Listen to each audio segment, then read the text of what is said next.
In today's Money Watch, we're looking at a big change to Social Security. Starting today, some people could have their entire monthly Social Security check withheld. CBS News business analyst Jill Schlesinger is here to explain why. Jill, I know it's not a huge number of people, but it could be catastrophic. Well, absolutely. So 70 million people receive Social Security benefits, and fewer than 1% actually receive more than they should. Now, that's 700,000 people, so it's still a lot of people.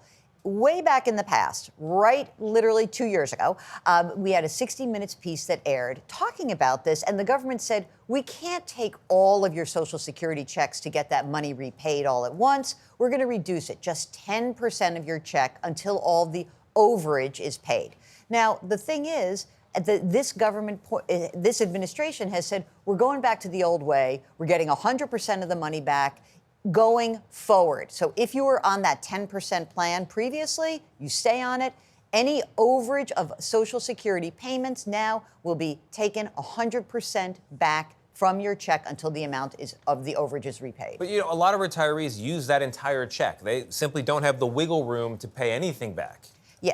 What then? So you can actually appeal the decision if you think it's been made an error. And to be clear, the error can be on either side. It could be me, the Social Security recipient, not saying I've got a change in status. Something happened. My check is actually more. Or it could be the government. We goofed. Whoever is responsible, doesn't matter, the person's on the hook for it. So you can appeal. You should go to ssa.gov, and there are links to be able to say, hey, I want an appeal. I need an easier way to repay this. How do you prevent this from happening? And if you want to call somebody to talk through it, can you do that? I know DOJ has cut services. So it's really hard to get someone on the phone. There is a toll-free number. SSA.gov is the place to do it. But the thing is, you have to be aware that this is a website that a lot of people can't use on their own. So we're talking about some people who have Social Security disability income. Maybe their hands don't work so well. You need to do this as a family and make sure people are registering SSA.gov. If for some reason your check is larger than it was previously, flag it.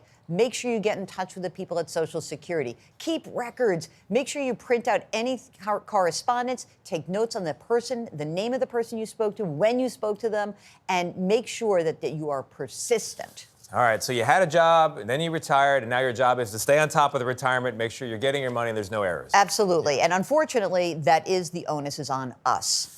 All right, Jill Schlesinger, thank you very much. Always great information. One of my favorite people, Jill Schlesinger.